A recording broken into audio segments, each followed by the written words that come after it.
И последний вопрос на сегодня. Абабиту ма ла яджузу иджаратух. А как узнать, что нельзя сдавать в аренду? Кали ибн Кудама фил Мугни, говорит ибн Кудама в своей книге Аль-Мугни, ма яхруму бай'уху илля аль-хур. Все, что запрещено продавать, запрещено сдавать в аренду.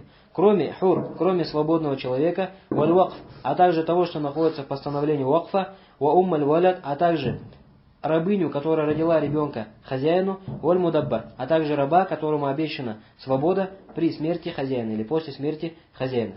Фаину яджузу иджаратуха ва ин харума бай'уха. Все это, говорит, можно сдавать в аренду, несмотря на то, что нельзя продавать. Что касается уммуль валяд и мудаббар, правильное мнение в этих вопросах, какие мы говорили, то, что их можно продавать. Все рабыня, которая родила хозяину, или раб, которому обещано освобождение после смерти хозяина, обоих этих рабов можно продавать.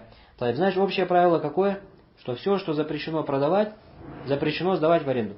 Кроме свободного человека и того, что находится в состоянии вакфа. То есть свободного человека продавать можно или нет?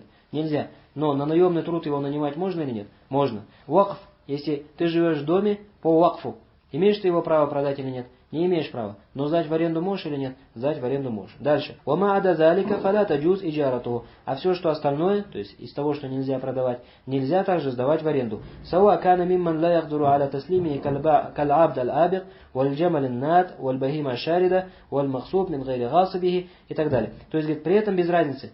Есть возможность доставить этот предмет или нет возможности доставить этот предмет. Как, допустим, сбежавший раб или сбежавшее животное, وَالْمَغْصُوبِ مِنْ غَيْرِ غَاصِبِهِ مِمَّنْ لَا يَقْدِرُ عَلَى انْتِزَاعِهِ مِنْ. Или отобранный предмет, то есть который незаконно у кого-то отобрали. Мы говорили, можно продавать или нет этот предмет, который незаконно отобран. Этот вопрос мы рассматривали. Смотри, у тебя, допустим, что незаконно отобрали, допустим, компьютер. Можешь ты этот компьютер продавать или нет? Говорили, можешь, если покупатель, который покупает у тебя этот компьютер, может забрать этот компьютер у того, кто его у тебя отобрал. Говорит, فَإِنُّ لَا تَجُوزْ إِجَارَتُهُ. Говорит, во всех этих ситуациях нельзя сдавать эти предметы в аренду. Если же человек может отобрать точнее забрать обратно этот предмет у гасиба, у отобравшего у тебя, можно сдать в аренду этот предмет или нет?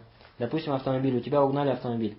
Человек говорит, сдай мне этот автомобиль в аренду. Видишь, как я его сдам, мне его угнали. Ведь я знаю, кто у тебя его угнал, я могу у него этот автомобиль забрать.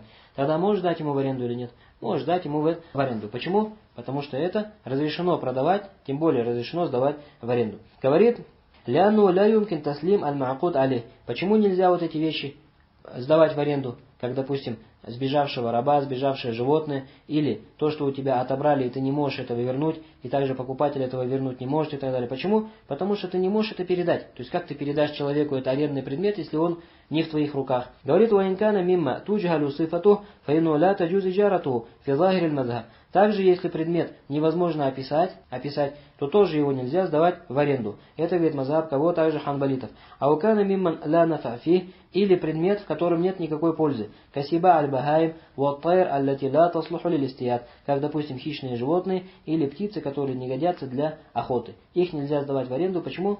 Так же, как нельзя их продавать. Помните, это правило мы важное брали. То, что если предмет не приносит пользы, так, то его нельзя продавать, как, допустим, многие из видов насекомых, хищных животных и тому подобное. То же самое, в аренду их сдавать также нельзя. Давайте остальные вопросы оставим, иншаллах, на следующие уроки. Субханак Аллахума бихамдик, ашхаду ан ла иляха илля анта, астагфируллаха ва атубу илейх.